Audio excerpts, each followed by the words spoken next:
Hi అండి, అందరికీ నమస్కారం. Welcome to Renu vlogs. ప్రతి ఒక్కరి జీవితంలో ఉండేటువంటి రోజు చేసే పనులే ఈరోజు నా వీడియో అన్నమాట. నా రోజు అనేది ప్రతిరోజు ఉదయం నుండి ఎలా ప్రారంభమవుతుందనేది ఈరోజు వీడియో. మన ఈ జీవితం చాలా అద్భుతమైనది. ప్రతి క్షణం ఆనందంగా గడపాలనేదే నా ఉద్దేశం. అందరి ఇళ్ళలో రోజు ఇలానే పనులు ప్రారంభమవుతాయి. ఆడవాళ్ళందరూ కూడా ఉదయం లేచి త్వరగా పనులు ముగించుకోవాలనే ఉద్దేశంతో ఒకదాని తర్వాత ఒకటి పనులు చేస్తూనే ఉంటారు.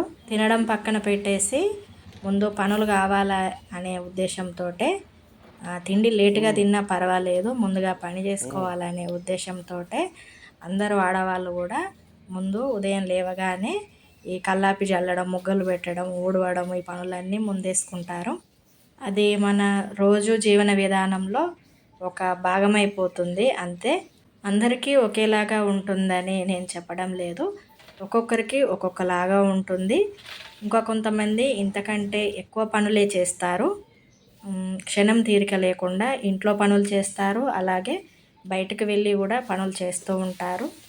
నా రోజు అనేది మాత్రం డైలీ ఇలాగే ప్రారంభం అవుతుంది. లేచిన వెంటనే లోపల ఉన్న చెత్త అంతా బయటకు ఊడ్చేసి, బయట చెట్ల ఆకులన్నీ రాలిపడి ఉంటాయి కదా, వాటన్నిటినీ ఊడ్చి ఎత్తిపడేసి తర్వాత వాటర్ జల్లి ముగ్గు పెట్టేయడంతో నా డే స్టార్ట్ అవుతుంది.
పొద్దున్నే ఊడ్చి వాటర్ జల్లి ముగ్గులు పెట్టడం పూర్తయిపోయిన తర్వాత ఇక వేడి నీళ్ళు తాగుతాను. నాకు టీ అలవాటు లేదన్నమాట. రోజు ఉదయం పొద్దున ఒక గ్లాసున్నర అట్లా వేడి నీళ్ళు తాగుతాను. టీలు కాఫీలు అలాంటివి ఏమీ అలవాట్లు లేదు. అందుకోసమనే తాగితే వేడి నీళ్ళు తాగుతాను. లేదంటే రాగి జావ తాగుతాను ఒక గ్లాసు. లేదంటే జొన్న అంబలి ఉంటే జొన్న అంబలి తాగుతాను. ఈ వాటర్ తాగిన ఒక అర్ధగంట టైం తర్వాత చద్దన్నం ఉంటే చద్దన్నం తింటాను. రోజు ఏదో ఒకటి చేస్తూ ఉంటాను. రాగి జావ కానీ జొన్న అంబలి కానీ చద్దన్నం కానీ. చద్దన్నం మాత్రం డైలీ మంచిగా ఇలా కలుపుకున్నట్లయితే టేస్ట్ చాలా బాగుంటుంది.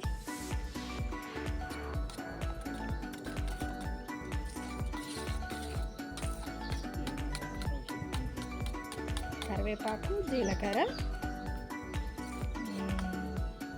మిరియాలు, అల్లం ఈరోజు వేయలేదు.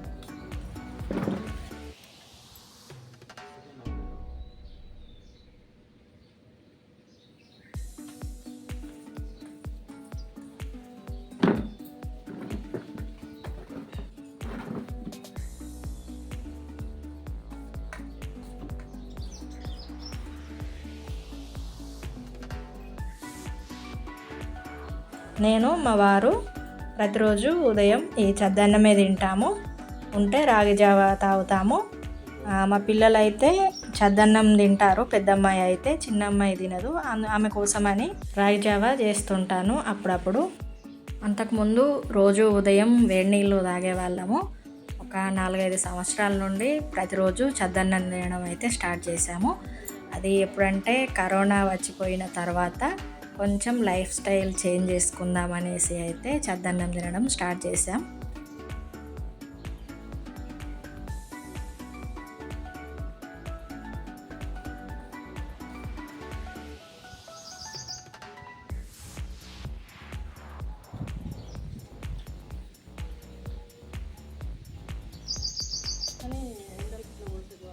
చద్దన్నం తినడం అయిపోయింది. ఇంకా ఎక్కడి పనులు అక్కడే ఉన్నాయి. వంట చేయాలి. అందుకోసమనే ఈ తోటకూర తీసుకొచ్చి ఉంటామే మార్కెట్ నుండి. తోటకూర కట్ చేస్తున్నాను. ఇంట్లో ఒక 2-3 చెట్లు ఉన్నాయి. అవి పూర్తిగా సరిపోవు. అందుకోసమనే మార్కెట్ నుండి కొంచెం తీసుకువచ్చాము. వాటితో పాటు ఇంట్లో ఉన్న చెట్లకి కాసినటువంటి తోటకూర ఆకులు కూడా తెంపేసి, అలాగే వీటి వెనకాల అయంటాకు, ఉత్తరేణాకు, కొన్ని చెట్లు ఉన్నాయి పిండి కూర అవి ఇవి అనేసి, అవి కూడా తెంపుకొచ్చి వీటిలో కలిపేసి అంటినట్లు అయ్యేది ఉంటే కూర టేస్ట్ బాగుంటుంది.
గిన్నెలు కడిగేయడం పూర్తయిన తర్వాత ఇక రైస్ పెట్టాను.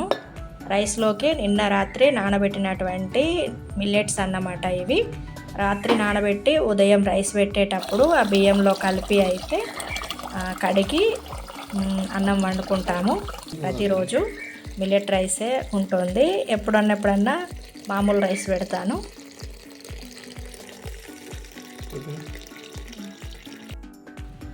తోటకూరలోకి వేయడానికి అనేసి ఇంటి వెనకాల ఇది కోడి జుట్టు ఆకు, అలాగే ఉత్తరేణి ఆకు ఉంది. అదేవిధంగా ఆయింటాకు, ఇది ఆయింటాకు చిన్న చిన్న చెట్లే ఉన్నాయి. వర్షాలు నాన్ స్టాప్గా పడేది ఉంటే పెద్ద గుబురుగా అయిపోయేది, ఇటంతా రావడానికే భయం అయ్యేది. ఎందుకంటే పాములు తిరుగుతాయి ఇటు సైడ్గా.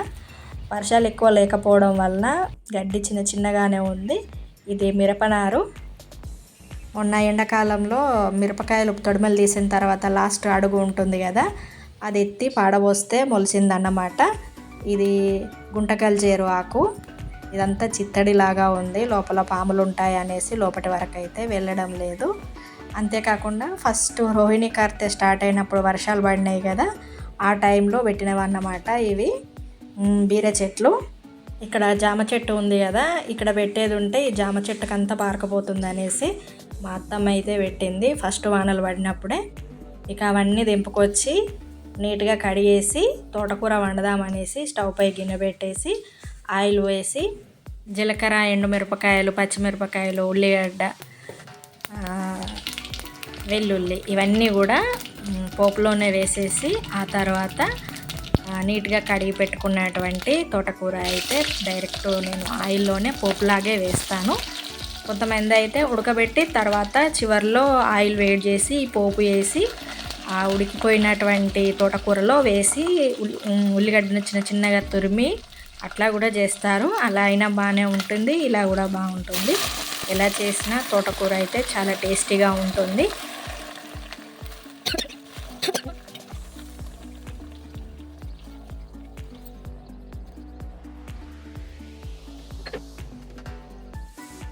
సరిపడినంత రాళ్ళుప్పు వేసేసి 1 స్పూన్ వరకు జీలకర్ర వేసి మూత పెట్టేసామంటే తోటకూర త్వరగానే ఉడికిపోతుంది. తోటకూర కడిగినటువంటి వాటర్ ఉంటాయి కదా, అవి బయట వేస్ట్గా పడేయకుండా చెట్లకు పోసుకున్నట్లు ఏది ఉంటే చెట్లకి బలంగా ఉంటాయి. అంతేకాకుండా బియ్యం కడిగిన నీళ్ళనైనా సరే చెట్లకి పోసామంటే చెట్లు మంచిగా పచ్చగా పెరుగుతాయి. ఇక వంట పని చేయడం పూర్తయిపోయింది. ఇక దేవుడికి పూజ చేసుకోవాలి. అందుకోసమనే పూలను అయితే తెంపుతున్నాను. పూజకి కావలసిన పూలన్నీ ఎక్కువ శాతం మాకు ఇంట్లోనే పూస్తాయి అన్నమాట. ఎక్కువగా కొనను, మాకు కొనడానికి కూడా ఇటు సైడు అమ్మడానికి రావు. ఏదైనా ముఖ్యమైన పండుగల టైంలో అమ్మడానికి వస్తాయి. ప్రతిరోజు అయితే పూజకు కావాల్సిన పూలను అయితే ఇంట్లో ఉన్న చెట్ల ద్వారానే అయితే తెంపుతాను. ఎప్పుడూ ఏదో ఒక పువ్వులు పూస్తూనే ఉంటాయి. చామంతి పూల టైంలో చలికాలం అయితే చామంతి పూలు పూస్తాయి. ఎప్పుడు ఈ మల్లెపూలను, ఈ 1000 వరహాల పూలు అయితే సంవత్సరం పొడవునా పూస్తూనే ఉంటాయి. ఎప్పుడు కావాలన్నా చెట్టు మీద ఏదో ఒక పువ్వు ఉంటూనే ఉంటుంది. బయటికి ఎక్కడికి వెళ్ళాల్సిన అవసరం లేదు, ఇంట్లో ఉన్న చెట్ల పూలే సరిపోతాయి. ఇదైతే నాకు చాలా బాగా అనిపిస్తుంది. మనం నీళ్లు పోసి పెంచిన చెట్టు నుండి తీసినటువంటి పూలను ఇలాగ దేవుళ్ళకి వాడడం అయితే చాలా మంచిగా అనిపిస్తుంది. ఇంట్లో దీపం పెట్టాను, పూజ అయిపోయింది.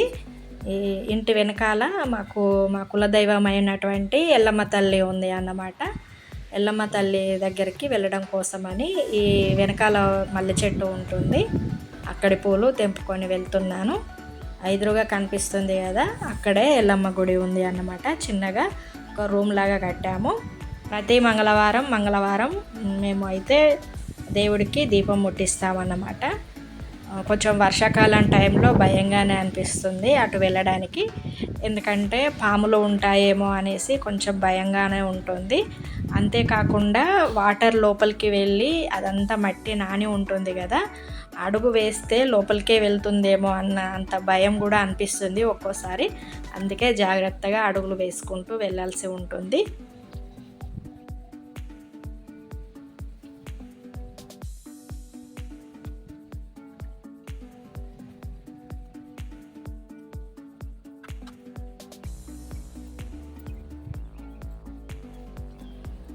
ఎల్లమ్మ తల్లికి దీపం పెట్టడం అయితే పూర్తయిపోయింది.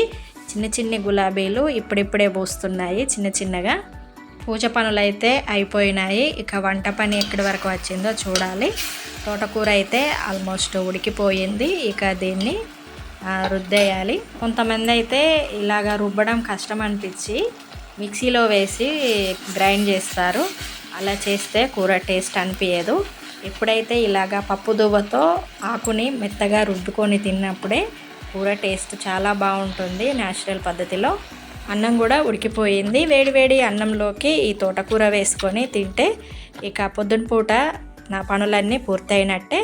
ఆ తర్వాత కొంచెం వీడియో ఎడిటింగ్ పనులు కూడా ఉంటాయి, అవి కూడా చేసేసుకుంటే ఇక మధ్యాహ్నం పనులు, సాయంత్రం పనులు కూడా ఉంటాయి. ఇదేనండి ఈరోజు వీడియో. నా వీడియో కనుక మీకు నచ్చినట్లయితే లైక్ చేయండి. అలాగే మొదటిసారి వీడియో చూస్తున్నట్లయితే తప్పకుండా సబ్స్క్రైబ్ చేయండి. మరిన్ని మంచి వీడియోస్తో మీ ముందుకైతే వస్తాను. Thank you.